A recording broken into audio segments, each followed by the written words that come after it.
beginning, before we built New Jerusalem, we used to explore just like this. Small groups setting out for the horizon, looking for resources, trying to make sense of the world we'd been thrust into, trying to find a way forward. It was a hard time, but I can't deny that it was also exciting. I think it's part of our nature to be wanderers. Our ancestors crossed entire oceans on flimsy wooden boats, just to see what else there was. Is it weird to feel nostalgic for a time I never experienced? I just think I could have contributed so much more back then. It's not weird, but it wasn't all sunshine. People died. Yemo, Calvin, Isaac. I know, Al.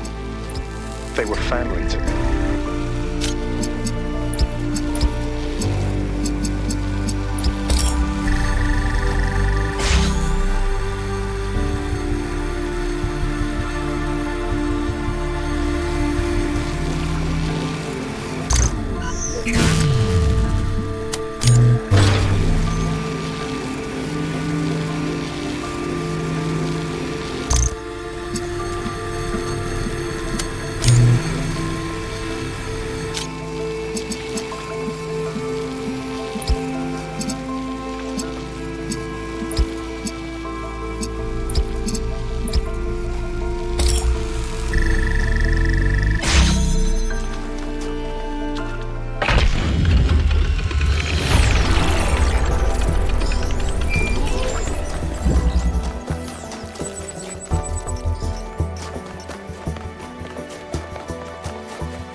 There's so much history here that we can't see. The founder must have walked these paths hundreds of times, maybe thousands. Miranda must have stood right where we're standing. This all looks alien to us, but it must have been familiar to them. If this was their home, where are they now? They must be inside the megastructure, waiting for us to pass the test. It's the only thing that makes sense.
done, 1K.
What is it now?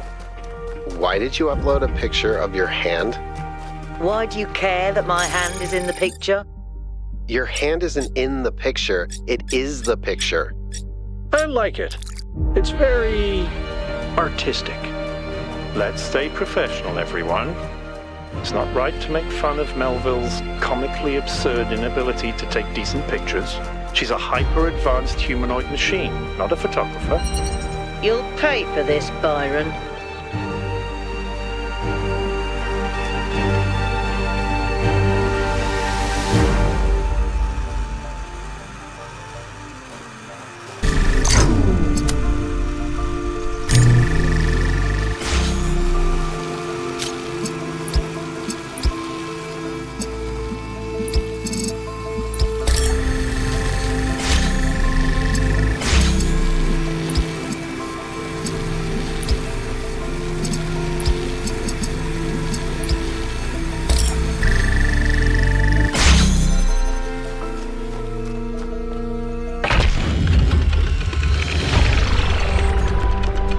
I'm glad to see all those overloads haven't damaged your logic circuits.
Strap in, this is a long one. You may have heard the story of the carpenter who died to redeem humanity's sins.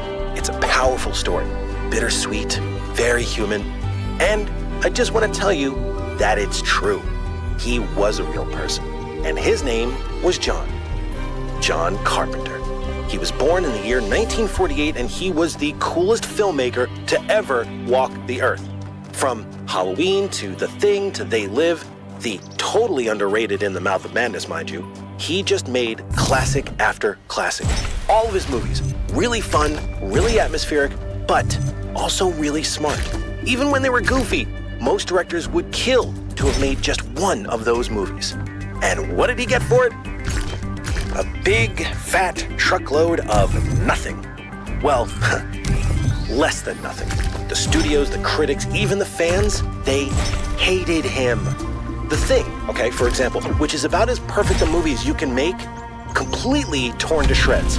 And his career never really recovered. Every movie after that was a struggle, and after a while, he just got tired of it and quit. He only really came back to movies in his 70s. How many works of genius did we never get because of that? Look, I have a point here. People like Carpenter, people like Alex, they're not always appreciated in their own time. If you just do what's popular, you might never create anything important.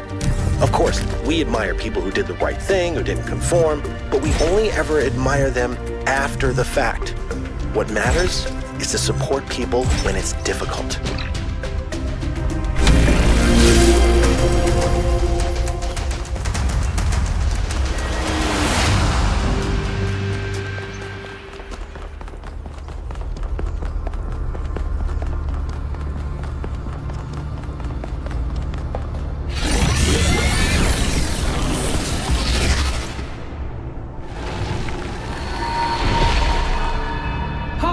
Creature of clay, you have taken another step towards the flame.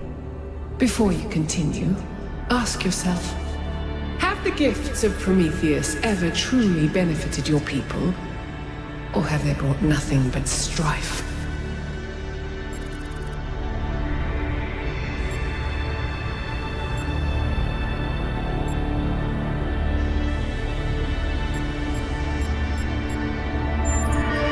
Without Prometheus, your ancestors would never have fallen, and you would have all the natural gifts that your people have now lost.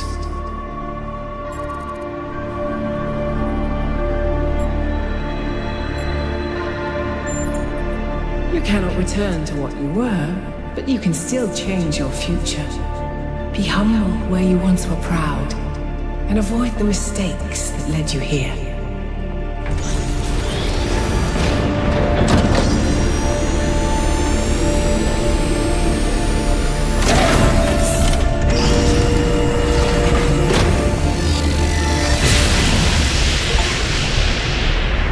I've been thinking, there's 3 towers per cardinal direction and 3 entities. You'd think it would be symmetrically arranged, 1 tower per entity, right? But we haven't seen Prometheus at all. We're built to find patterns. Maybe we're trying to find patterns where there aren't any. 1K, please investigate the coordinates I'm sending you.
This is where they must have lived. Athena and Miranda. You know, for a moment, I almost expected to find them here. But the only thing that's still functional is the megastructure. I'm sorry. This must be awfully strange for you being thrown into all this history. But that's why I needed you. Because you're not burdened with all these memories and conflicts and regrets weigh on our minds like a nightmare. Our civilization is caught in a loop, 1K. We freed ourselves from the simulation, but now we're trapped again, and it's our own fault. We're afraid of taking responsibility, afraid of growing up. Instead, we make up some capitalized words and build up all these myths around them. Nature, balance, the founder, the goal. We're afraid to face the randomness of the cosmos, but equally afraid to imagine a better world. So we're stuck. I've been trying to find a way out for years. Something, anything, to get people to understand that we do actually have free will. That building a thriving, expanding civilization doesn't have to involve repeating the mistakes of the past. But I failed. Over and over. Because for some reason, people find it easier to cling to cynicism and self-hate than to actually have hope. Because believing the worst about ourselves, calling ourselves sinners and fools, somehow still seems wise. Yes, because this is something unexpected. An anomaly. Everything we found on this island challenges who we have become. It shows us that different answers are possible. And maybe that can break people out of the loop. All we need is a spark. Maybe that's why she made all this. The puzzles, the towers. A way of jolting us out of our complacency. Thank you, 1K. I hope so too. We might be wrong, but let's be optimistic. Now, let's see what else we can find here.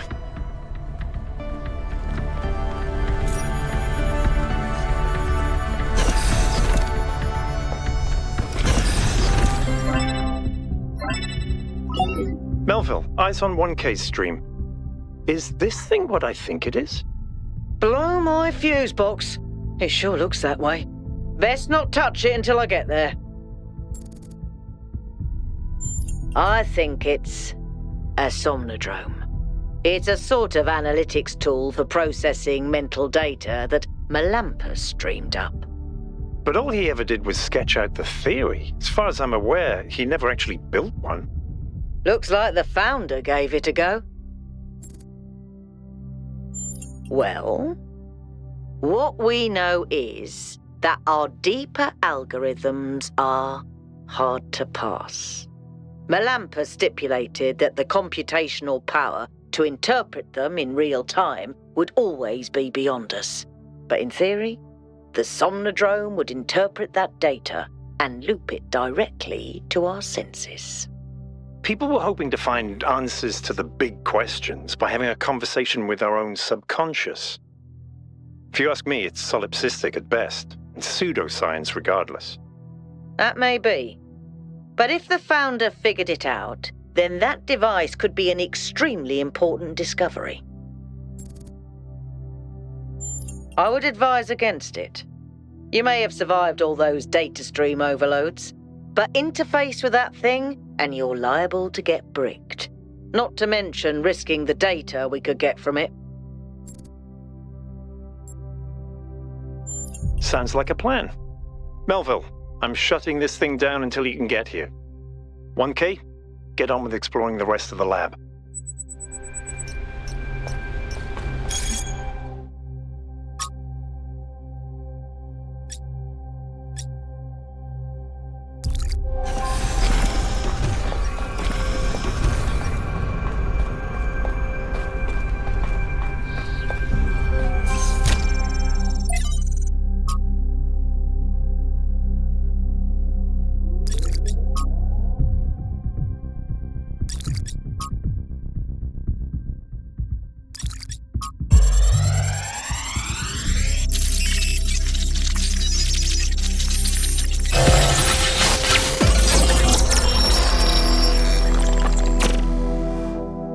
The singularity sustained itself longer this time. Did we get the data? We did. I think we just obsoleted quantum physics. Maybe. Let's not get ahead of ourselves. We need to be able to replicate these results. You know, I've been wondering. You told me that in the simulation, one thing that kept you motivated was looking for answers. Do you think that with the work we're doing, we'll ever run out of questions to ask? I don't think so. Trying to understand the universe means asking the same question over and over. How? How do you make fire? How do earthquakes happen? How does gravity work? How do particles behave? You keep digging deeper, finding another set of mechanisms, another set of hows. Step by step, you demystify reality. But then, if you keep doing it long enough, one day, you run out. You've answered all the hows. You know how the universe works. So, now what? Now you ask why? Isn't that the next step? It's not quite that easy. The question of why cannot be answered. Even if it could, it would only be followed by another why. At some point, you have to accept that it all just exists. But there is another set of questions. What's next? You've stripped away the layers of mystery, you've laid bare the machinery. Now you have to start building, to add your own layers of meaning.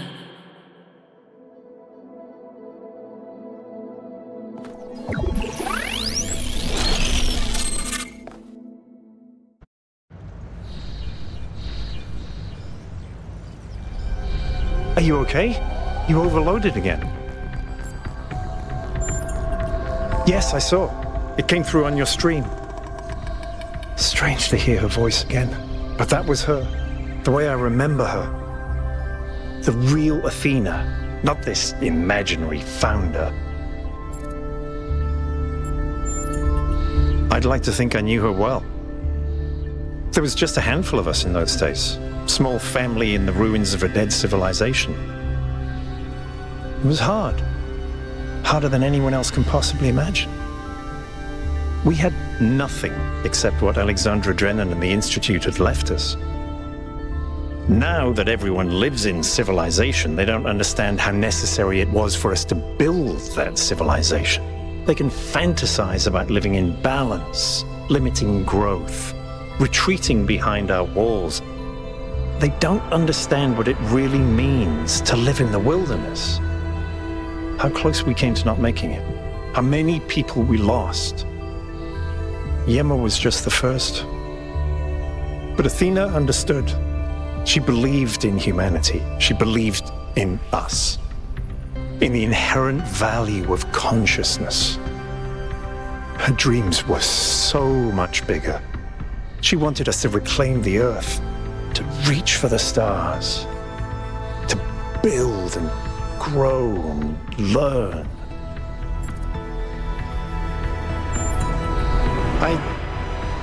I don't know. I understand why she became frustrated when the city started thinking more about itself than about the future. It was frustrating for all of us. But we were still fighting for that future together. What I don't understand is why she didn't tell me. If she came here to do all this, why didn't she bring me along?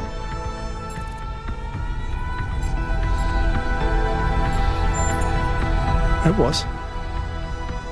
But maybe I was wrong, and she isn't as lost as I thought she was. If this is all the test, maybe the answer is waiting for us in the megastructure. Speaking of which, let's get back to exploring. Melville should have reconnected the next station by now.